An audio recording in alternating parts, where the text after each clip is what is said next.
Preachers of LA and Preachers of Atlanta. Have you ever heard of that? Nope. Yo. Those pastors on there and bishops and ministers on there, yo, it makes you wonder if it's real.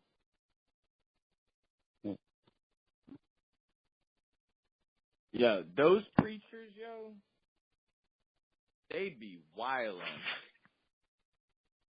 Like, they do everything. Like, these are big pastors, like big pastors, like with mega churches.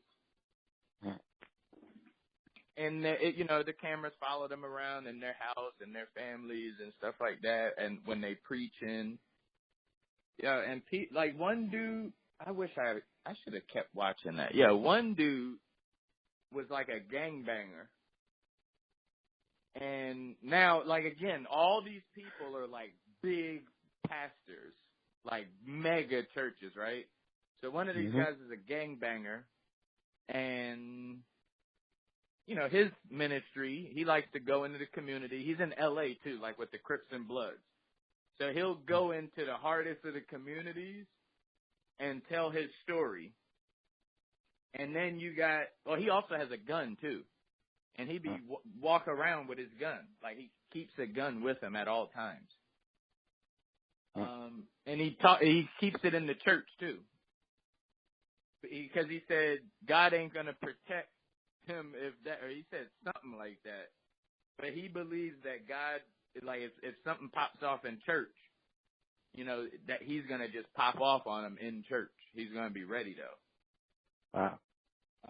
You got another guy who hasn't been married, but he's been dating and sleeping with this girl for like 12 years. And she wants to marry him, and he just be like putting it off. You got some of them get like tattoos. Like, they went to go get a they got tattoos before, but he's like, he gets tattoos. So you'll see him, like, they'll show you, like, him going to the tattoo parlor, getting his tattoo, and then he tries to convince the other pastors to start getting tattoos. What kind of tattoos does he get? I don't even know. I forget. Like I said, it's been a while since I've seen it. But I used to watch. I got so addicted to watching it, it was crazy. Because I was like, these are not pastors. Huh. And sure enough, they were pastors. Mm-hmm. But I say all of that to say that is being in the isn't that again some of the things that I just said that is factual based off of that show? Aren't some of those against what you believe? Being honest, though. Well, they're not against what I believe, but they're not things that I typically associate with pastors. Okay, so, see, you weren't ever really in the church, though, right? Right. Okay, see, yeah, it might be a little different. Because I see, like, that makes, like, is that bad, though? Like, to have a gun in church? Wait, did you just laugh? Yeah. Oh, my goodness, why'd you just laugh? Because that's crazy to me. Wait, but why? Because I never heard of a preacher, especially bringing a gun in the church.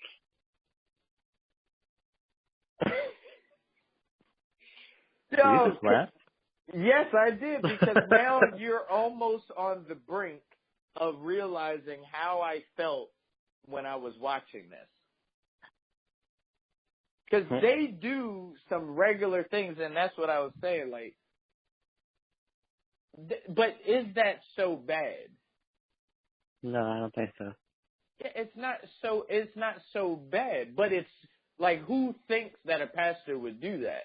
but he's very vocal about him having his gun, and he's not keeping it a secret, and he tells people. He said, he has some saying that he says about having the gun. That if something pops off in church, he'll pop off in church? Yeah, but it's a scripture. I just paraphrased it, but he uses a scripture. Oh. But they be wild, but it's also funny when they argue, because they argue at times. But they argue with scripture. Like, there was this one time, one pastor invited another pastor to his church, right? Yeah. But he told him, it was because these guys are huge. These ain't no rinky-dink pastors with, 10, 20, 30 members, right? These are people with thousands of members. So, so he says, all right, so let me act like it's you and I. Maybe I could paint the picture a little better. So let's say it's you and I. We both have mega churches, right? And I invite you to my church. Yeah. Right? Because this is a big event. Big. I'm talking about it's going to be big, Jibriel. It's big. It's going to be big. You know it's going to be big because you know I'm big and you know how my big church does it. Right? Mm-hmm. So I'm calling you, hey, Jibriel, Pastor Jibriel, I'm going to need you. Hey, what do you think about coming and closing us out in prayer after the last song? And you say, you say, yes, sure, right? So now, but I say, listen, Jibriel, I don't remember the time. Again, I'm paraphrasing, but it was pretty similar, give or take a minute or two. So he says, so I say to you, all right, Jibriel, you only got 3 to 5 minutes. All right? No, I know you long-winded, but listen, you're going to get 3 to 5 minutes, and we will cut you off if we need to, because we're on a time schedule, and we got people that's getting paid. So 3 to 5 minutes, cool? Cool. So now they're planning. This is weeks ahead, months ahead. They're planning for this major event. And then it comes time. And you know what you do? You went over your 3 to 5 minutes.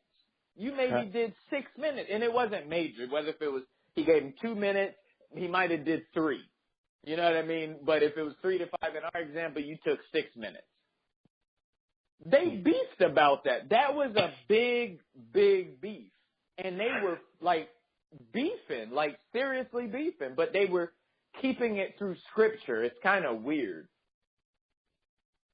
You got another one of those pastors. I just heard his song on the radio the other day. He's like a big artist. I forget his name, but that's why I use you and I as an example just now, because I forget their names. But he had a baby outside of his marriage in the church. So he had to go through this whole thing to get through that, and everybody looked bad, everybody looked down on him, and he lost a lot of the members in his church, and now he was in the rebuilding phase. He had to move to another state. Yeah, I'm just talking about it makes me want to see if they still make them. Wow. That's crazy, right?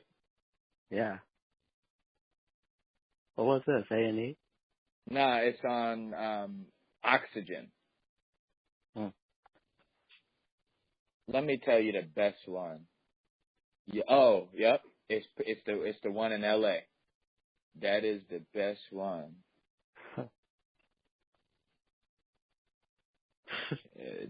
The white dude. He's the one who be getting the tattoos. Yo, their views on things are so regular, it's not even funny. What do you mean by regular? Like the thing with the gun.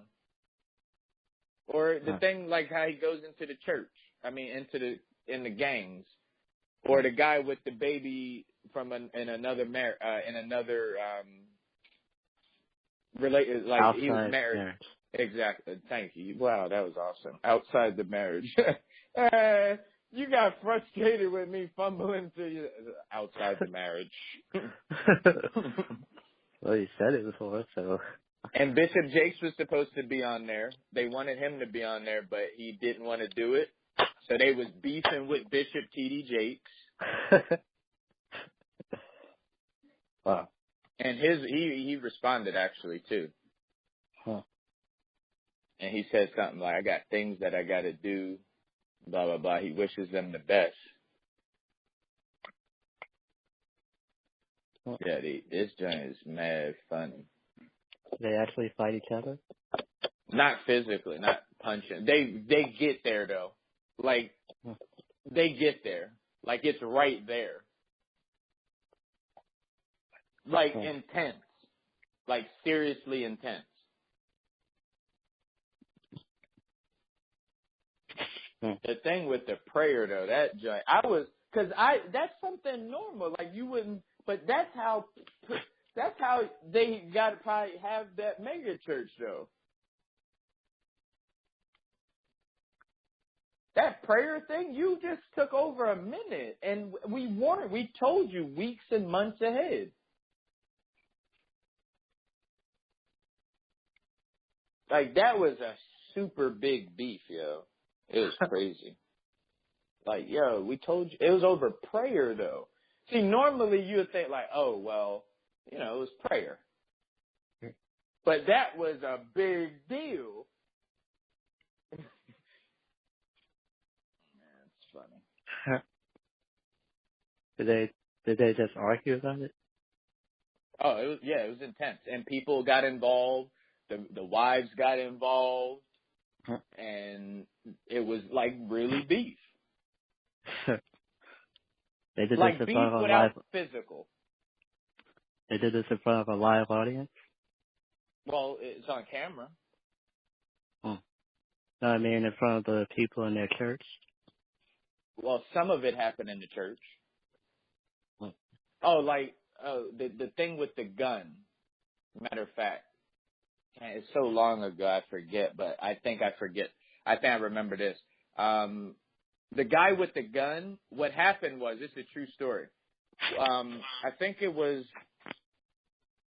Oh no, it was a pastor who got killed, and it was all on the news. Not the guy in South Carolina that killed all them 8 people, but oh no, damn, what happened?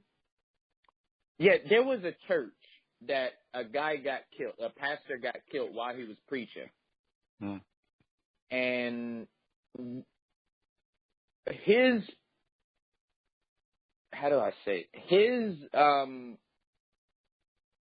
The guy who got killed, that made the news when he got killed as a pastor while he was preaching, he was under the tutelage, if that's a word. I can't believe I just used it. I don't think I've ever used that word in my life. And I think it fit. So he's under one of the pastors on this show's tutelage. So that pastor had to go to deliver a message. Oh, because he was doing something. Yo, the pastor was doing something shady or something like that. That's why he got killed. He did something to piss somebody off or something like that. And when he, what was I going to say? Oh, so, yeah, the pastor from the show had to go into that church to make sure, it's to see if they can save the church and try to, see who can fill in for the pastor this coming week. So he decided he was going to go and do it himself. And he was going to get another pastor to take care of his church while he's gone that week. So while he was preparing to go, he got into a conversation with the guy with the gun. And the guy with the gun, the pastor with the gun, said, I have to have a gun on me because of things like this. That's what happened. It's something like that. And in that moment, you're like, dang, yo, that is kind of, if you could bear arms everywhere else, why not in a church? Makes sense. And you know, that was when all them other, you know how many death threats they be getting every week? Preachers in general? Well, I know the mega churches preachers. I don't know if I'm sure medium to small size churches get death threats too, but I don't think they're as often. Because I saw the one when I think there was a series like a year or two ago, if you really was into that, there was a lot of pastors getting about to get killed. Like even Bishop Jakes was talking like, yo, sometimes they have to escort people. Like they have mad security in their churches. Like mad armed security in their churches. You don't think that they're security, but they're security. And they show you that some people, like there's people who literally have to get quietly escorted out of those mega churches because they threatened, like they either had a gun on them or a knife and they was trying to charge up to the pastors. And there's also been cases where things have actually happened, but we never, unless you were there, you wouldn't know. You would know. Isn't that crazy? It is.